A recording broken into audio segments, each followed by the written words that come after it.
पाकिस्तान 13 साल बाद फिर रसलांचा हॉकी टूर्नामेंट हार गया। जापान प्लेंटी शूटआउट पर पहली बार चैंपियन बन गया। जापान ने पाकिस्तान को 4-1 से शिकस्त दी। पाकिस्तान ने 2 मौके जाया किए, 1 गोल किया। जापान ने चारों शूट्स पर गोल कर दिए। मुकर्ररा वक्त में मैच 2-2 गोल से बराबर रहा। जापान ने पहले क्वार्टर पे गोल करके बढ़तरी हासिल कर ली। तीसरे क्वार्टर में पाकिस्तान ने 2 गोल कर डाले। एजाज अहमद और अब्दुल रहमान ने 34वें और 37वें मिनट पे गोल किए। जापान का चौथे क्वार्टर में 1 और गोल। मुकाबला 2-2 से बराबर। पंजाब हुकूमत का टीम के लिए 20 लाख रुपए इनाम का ऐलान। टैक्स नाहिद नादगिंदा खान के खिलाफ घेरा तंग, FBI in action. 3,500 non filers की मोबाइल सिम में ब्लॉक। 5,000 नॉन फाइलर्स का दूसरा बैच टेलीकॉम कंपनीज को भेज दिया गया। तीसरा बैच कल भिजवाया जाएगा। FBI ने टेलीकॉम कंपनी से ब्लॉक सिम्स की तफसीलात मांग ली। ब्लॉक की जाने वाली सिम्स की तस्दीक के लिए भी ऑटोमेटेड सिस्टम मुतारिफ करवाया जाएगा। FBI में होने वाले इजलास में इब्तदाई कंप्लायंस रिपोर्ट पेश।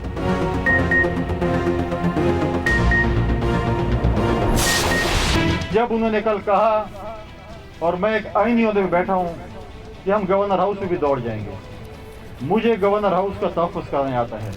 अगर वो कल इस पे रिहर्सल करना चाहते तो मैं तैयार उसके साथ करने को तैयार हूँ। इस्लामाबाद में तो हाईवे मिल गया था दौड़ने के लिए, यहाँ पर दौड़ने के लिए जगह भी नहीं मिलेगी। घसीटूंगा इसको सड़क के ऊपर। मैं उनको वार्निंग दे रहा हूँ अब कि आप गवर्नर हैं, आपका एक आईनी होता है। आप ये पॉलिटिकल बातों से, पॉलिटिकल स्टेटमेंट से और कन्फ्रंटेशन से गुरेज करें। आपका ये काम नहीं है। इस दफ़ा तो मैं आपको कुछ जवाब नहीं दे रहा हूँ। लिहाज कर रहा हूँ उस कुर्सी का, जो कुर्सी आपकी है भी फॉर्म 47 के मुताबिक एक मेरे खाते में तो है इलीगल। अपनी जबान को लगाम दे दे और अपने करतूतों की लगाम दे दे। मैं इसरार गंडापुर नहीं हूँ कि तुम कुछ कर लोगे। मुझे पता है कि तुम्हारे जैसे गुंडों से निपटना मुझे आता है। आपकी गाड़ी का तो तेल भी मेरे बजट से जाता है। आपकी गाड़ी का तेल तक नहीं होगा फिर। और ये गवर्नर हाउस भी जो है ना आपकी मलकियत नहीं है। ये PTI के क्लासरूम नहीं है जिसको तुम डांट लोगे और होगा। आइंदा जैसे मुंह होगा वैसे थप्पड़ मिलेगा। अगर मैं खड़ा हो गया ना तो जिस एक लेटर पे तुम नोटिफाई हुए ना, उसी पे डिनोटिफाई भी हो जाओगे। ये तुम्हारी हैसियत है, एक लेटर। खैबर पख्तूनख्वा के गवर्नर और वजीर आला आमने सामने, लफ्जी जंग, एक दूसरे पर ताबड़तोड़ हमले। गवर्नर फैसल करीम कुंडी की नाम लिए बगैर अली अमीन गंडापुर पर तनकीद। कहा अपने करतूतों और जबान को लगाम दो वरना मुंह तोड़ जवाब दिया जाएगा। वजीर आला गवर्नर राज से नहीं गवर्नर की जात से खौफजदा हैं। गवर्नर हाउस का तहफ़्फ़ुज़ करना जानता हूँ। इस्लामाबाद में भागने के लिए एक्सप्रेस वे मिल गई थी, यहाँ सड़कों पर घसीटूंगा। वजीर आला KP का जवाबी वार। गवर्नर की मरात रोकने की धमकी दे दी। कहा औकात में रहो, हद से बाहर ना जाओ। गवर्नर का सियासत से कोई ताल्लुक नहीं। तुम्हारे पास आईनी ओहदा है, सियासी गुफ्तगू से इज्तनाब करो। तुम सियासत से फारिग हो चुके हो, ओहदे का लिहाज करो। गवर्नर की इस वक्त सूबे में कोई हैसियत है ना काम। वास्किट पहनो, शेरवानी पहनो, हेलो हाय टाटा करो। वार्निंग पर अमल ना हुआ तो ग्रांट, गाड़ी सब बंद कर देंगे। ऐसा ना हो तुम्हारे पास गाड़ी हो ना पेट्रोल, गवर्नर हाउस भी ना रहे। मैं खड़ा हो गया तो जिस एक लेटर पर नोटिफाई हुए उसी पर डी-नोटिफाई हो जाओगे। शिबली फराज साहब, उमर अयूब साहब एक चीफ ऑफ स्टाफ हैं, एक सेक्रेटरी जनरल हैं। पार्टी के कमेटियों में अपने ही पसंदीदा लोगों को डाल रहे हैं ताकि अपनी पोजीशन पार्टी में मुस्तहकम कर सके। मैं बतौर एहतजाज इन लोगों के साथ काम करने से इनकार करता हूँ। पॉलिटिकल का और वज़ीर आज़म इमरान खान साहब ने ये हदायत दी थी कि पॉलिटिकल कमेटी डिसाइड करे। गैर जिम्मेदाराना बयानात शेर अफजल मरवत को महंगे पड़ गए। पार्टी पॉलिसी की खिलाफ वर्जी पर शोकॉज नोटिस जारी, 3 दिन में तहरीरी वसाहत तलब। नोटिस के मुताबिक शेर अफजल मरवत के बयानात से पार्टी की साख को नुकसान पहुंचा। पार्टी अरकान और स्टेक होल्डर्स के दरमियान ताल्लुकात खराब हुए। इत्मीनान बख्श जवाब न मिला तो पार्टी एक्शन लेगी। Notice secretary general Umar Ayub की जानिब से जारी किया गया। उमर अयूब कहते हैं कि शेर अफजल मरवत को बानी PTI की हिदायत पर शोकॉज नोटिस जारी हुए। शोकॉज के बाद पार्टी की सियासी कमेटी फैसला करेगी।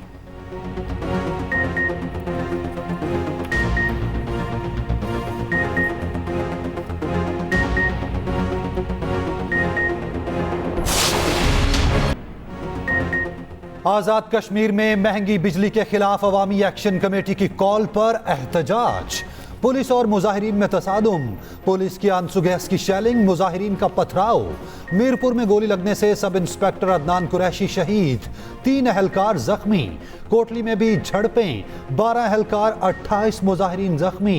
एहतजाज के बायस पूंछ रोड बंद, शहर में दफा 144 नाफिज।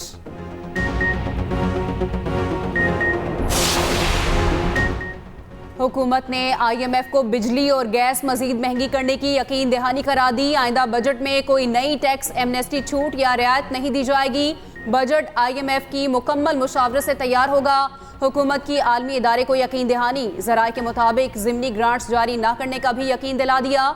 FBR के सालाना टैक्स हदफ में 1698 अरब इजाफे की तजवीज़।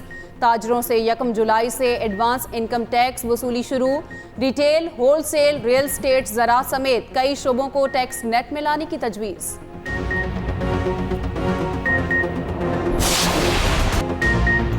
सऊदी क़यादत में मुआशी इनकलाब ला सकते हैं। मुआशी इनकलाब में कुवैत, कतर, अमारात और तुर्की पार्टनर बन सकते हैं। ये मुल्क IT और सरमायाकारी में शराकत कर सकते हैं।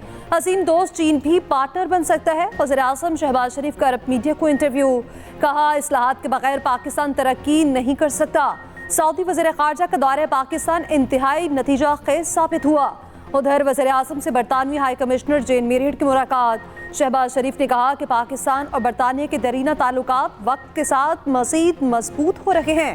पाकिस्तान बरतानिया और दीगर ममालिक से सरमायाकारी चाहता है। बरतानवी वफ़द ने हुकूमत पाकिस्तान की एजुकेशन एमरजेंसी के इक़दाम को सराहा।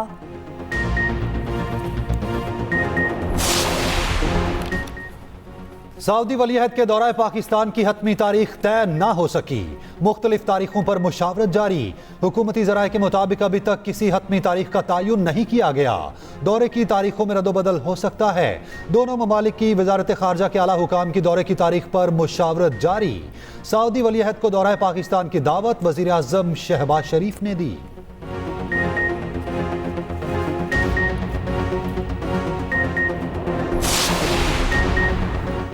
वज़ीर आला पंजाब से मारूफ इदारे AT स्केल के वफ़द की मुलाकात। स्कूलों में इंटरनेट सर्विसेज और दीगर उमूर पर तबादला ख्याल। बच्चों में ग़ज़ाई ज़रूरियात पूरी करने के लिए इक़दामात पर गौर। मरियम नवाज़ ने कहा पंजाब में ऑटिज़म के शिकार बच्चों के लिए पहला सरकारी स्कूल लाहौर में कायम किया जाएगा। अवाम की खिदमत के लिए रवायती तरीके से हट कर काम करना चाहती हूँ। उधर वज़ीर आला ने 7 लाख तलबा को ऐनक और हेयरिंग एड फराहम करने की मंजूरी दे दी। स्कूल्स में तलबा की स्क्रीनिंग करके नज़र और कुव्वत समात चेक की जाएगी।